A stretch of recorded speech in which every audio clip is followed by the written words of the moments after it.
खैर साहब के बाद फिर आपके पास दोबारा आता हूं। मुझे खैर साहब बताइएगा कि आपको लगता है कि अभी हम जो बात कर रहे हैं, पता नहीं अब आपको आवाज बेहतर आ रही है?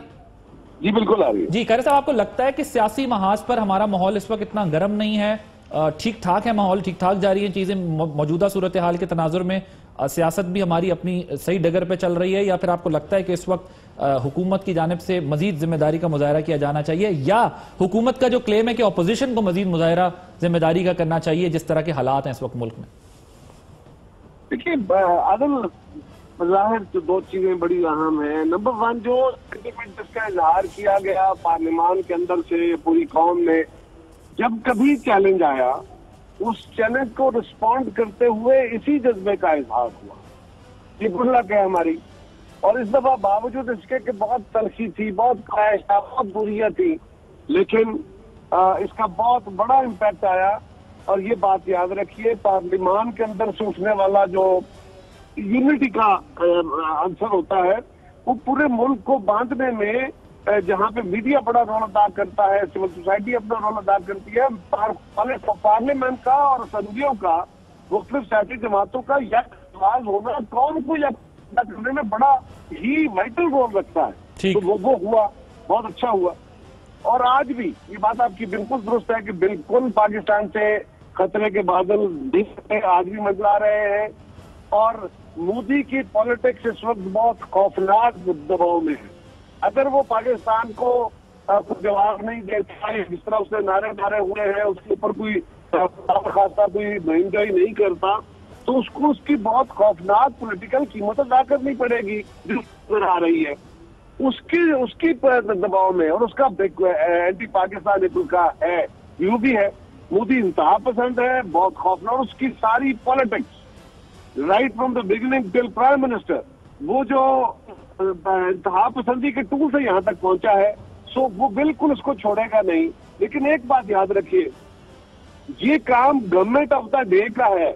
अगर आप मुखालफों को बार बार जलील करेंगे, गालियां देंगे, बुरा भला कहते रहेंगे, तो बैड टेस्ट बढ़ते बढ़ते अल्टीमेटली ये होगा कि मैं अगर पार्लियामेंट के अंदर यदि पीपल्स पार्टी, मुस्लिम लीग अलग अलग खड़े होके हम ये कहें कि हम हुकूमत के साथ तो नहीं है लेकिन हुकूमत के साथ है, तो वो मैसेज है।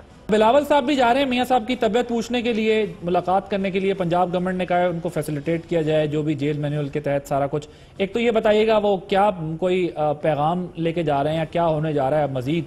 और ये चीमा साहब कह रहे हैं लंदन में इलाज मांग रहे हैं, पाकिस्तान में कराना है तो हम करा दें, जो सहूलत चाहिए, जो पाकिस्तान में सहूलतें दी हैं वो लंदन में इलाज मांग रहे हैं, इस वजह से प्रॉब्लम हो रही है।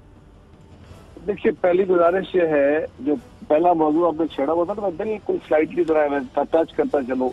जब से ये इंसिडेंट हुआ, हुकूमत का रवैया जरा गौर कीजिए। अपोजिशन साथ खड़ी है, फौज के भी सब, और अपोजिशन इनको कह रही है कि जॉइंट सिटिंग कर ले। अपोजिशन कह रही है सारे पार्लियामानी लीडर्स को इकट्ठा कर ले। अपोजिशन अपनी एक्सपीरियंस की बुनियाद पे गवर्नमेंट को गाइड कर रही है और कौमी कंसेंसस कर रही है।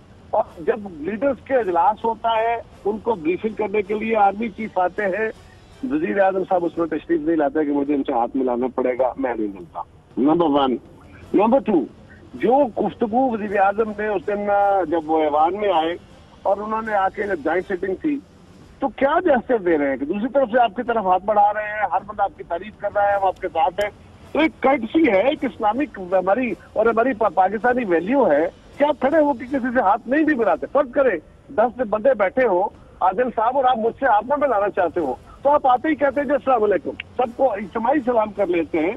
वज़ीर आज़म का इतना तो बनता था कि सबको जैसे हाथ खड़ा करके अस्सलाम वालेकुम कर दे। आखिर उस तरफ बैठे हुए, आयल के उस तरफ बैठे हुए, क्या सारे ही लोग इनके नजर में ऐसे हैं? तो फिर अपनी तरफ बैठे हुए लोगों पर भी ध्यान मांगे। तीसरी बात, जरा गौर करें, जब बिलावल साहब ने बातें की तो बिलावल साहब ने इस गवर्नमेंट को क्रिटिसाइज कौन सा किया? उन्होंने जो इश्यूज आइडेंटिफाई किए, उनकी स्पीच के फौरन बाद शाह महमूद कुरैशी साहब ने स्पीच की। उस स्पीच को बिलावल साहब ने भी अंग्रेजी में की, उसका जवाब भी उन्होंने अंग्रेजी में ही दिया। अंग्रेजी में बहुत एतराज हो रहा है। वैसे तो ये भी बड़ी दिलचस्प बात है, खान साहब को ये समझ नहीं आई कि उन्होंने कहा क्या। उन्होंने क्योंकि खुद तो स्पीच सुनी नहीं, किसी ने कहा होगा। खान साहब ने कहा कि बिलावल ने जो अंग्रेजी बोली है, तो वो अंग्रेजी तो ऐवान के अंदर बैठे हुए लोगों को भी काफी को समझ नहीं आई। तो आप क्या कह रहे हैं कौम को कि उसको इतनी सलाहियत है कि उसको जुबान के ऊपर इतना अबूर है? लेकिन अच्छी से चले, मेहरबानी आपकी। बट सवाल ये है कि शाह महमूद कुरैशी साहब ने उनका इशू टू इशू जवाब दिया। कि आपने ये इशू रेज किया, और हर इशू मैं जिम्मेदारी से कह रहा हूँ, हर इशू को कहा कि आपने ठीक आइडेंटिफाई किया है। लेकिन उन्होंने कहा कि इसमें सिर्फ हमारा 6 महीने का कसूर नहीं है, इसमें आपकी हुकूमत भी रही है, इसमें मियां साहब की हुकूमत भी रही है, इसमें परवेज मुशर्रफ की हुकूमत भी रही है पिछले 20 साल से 30 साल से, तमाम इश्यूज के ऊपर। और कंक्लूड करते हुए उन्होंने कहा कि चैलेंज इतना बड़ा है, आइए हम आपसे राय लेंगे, मुशावरत करेंगे, फॉरेन ऑफिस में आइए। यानी ये एक जेस्चर है जो उन्होंने दिया। उसके बाद असद उमर साहब ने जो गुफ्तगू फरमाई है, यानी मुझे हैरानगी होती है कि जनरल उमर का बेटा असद उमर, जिसके बारे में मुझे अफसोस है कि मैं कहने लगा हूं, जिसके बारे में जनरल न्याजी ने अपनी किताब में लिखा कि वो चोर था, और उन्होंने लिखा कि इस बंदे ने उस वक्त लाखों रुपए चोरी किए हैं, जिसपे बाकायदा हमीदुर रहमान कमीशन में रिपोर्ट में है कि इसकी इन्वेस्टिगेशन की जाए, इन्वॉल्व इन मैल प्रैक्टिस। उसका बेटा लोगों को चोर कहेगा यार? उसकी तरह जबान तो देखिए उन्होंने क्या इस्तेमाल की। यानी जब एक वजीर आपका सीनियर मोस्ट मिनिस्टर कह रहा है और इश्यूज को आइडेंटिफाई करके कह रहा है कि आपने ठीक इशू, उन्होंने सारी पर्सनलाइज गुफ्तगू की। एक लियारी में ये कर दिया, एक जाती तौर के उनके ऊपर कभी बिलावल भुट्टो नहीं कहना तकलीफ होती है, बिलावल जरदारी फलाफना। भाई कब वो अपने वालिद का नाम इस्तेमाल नहीं करते, वो अपना नाम बिलावल भुट्टो जरदारी इस्तेमाल करते हैं, जिनकी तमसील तो शायद मुनासिब ना हो। लेकिन ये याद रखिए कि माँ जिनकी बड़ी माएँ होती है किरदार की, वो उनके नाम इस्तेमाल करते हैं, उनको उनके ऊपर फख्र होता है। मैं एक आखिरी बात आपसे कर जी मुझे जरा पूछा जी मैंने जान के मुझे तकलीफ बहुत थी कि ये, और उसके बाद वजीर आजम साहब ने तो कमाल ही कर दिया। उन्होंने बाकायदा कल शास्त्रों में खड़े होकर उन्होंने भी वही बातें दोहरा दी। तो ये कौन सा जेस्चर दे रहे हैं अपोजिशन को कि हम इकट्ठा चौंकाना चाहते हैं हमें? भाई आप एहतसाब हो रहा है, एहतसाब होने दो। कौन कहता है ना करो? कौन कहता है उसको रोको? कौन कहता है आप अदालतों को जाके बंद करो? कौन कहता है जी हम तो नहीं कह रहे?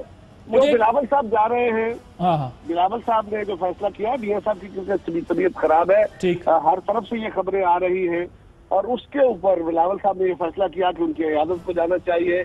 उसके लिए हमने आज दरखास्त दी थी, रात को भी और आज भी, तो उसके जवाब में पंजाब गवर्नमेंट ने अलाउ कर दिया। लेकिन आज चूंकि वक्त की किल्लत थी इसलिए आज नहीं जा सके। इंशाल्लाह परसों हम जाएंगे उनकी इयादत करने के लिए। और आदिल साहब, ये बात मियां नवाज शरीफ के हवाले से मैं कहूँ, गवर्नमेंट के बस में शायद उनको बाहर भेजना नहीं है। मियां साहब बाहर जाके कह रहे बातें नहीं कर रहे, लेकिन क्या गवर्नमेंट इस बात की वजाहत कर सकती है कि उनको जो सर्विसेज अस्पताल है जहाँ पे कार्डियक वार्ड नहीं, उसके बिल्कुल साथ यार अगला अस्पताल जो है वो PIC है, जो उस पर्पज का अस्पताल है, और जना अस्पताल में भी इसका कोई वार्ड नहीं है, इसका कोई स्पेशलिटी नहीं है। 2 अस्पतालों में मियां साहब को रखा गया है। और चीमा साहब की खिदमत में गुजारिश यह है कि पाकिस्तान का इस वक्त जो कानून है, आज उस पर पाबंद करना गवर्नमेंट की भी जिम्मेदारी, अमल करना मेरी भी जिम्मेदारी है, आपकी भी। आज के कानून में वो प्रिविलेजेस एक सजा याफ्ता कैदी को भी हासिल है कि वो जो अगर वो वजीर आजम रहा है उसको A क्लास भी दी जाती है, B क्लास भी दी जाती है, उसको मुशक्ति भी दिए जाते हैं, ये टैक्स देने वाले को भी है, कई सारे लोगों का, सरकारी मुलाजमों का। मुझे माजरत के साथ एक ब्रेक लेनी है। अब ब्रेक जब वापस आएंगे तो ये तमाम पॉइंट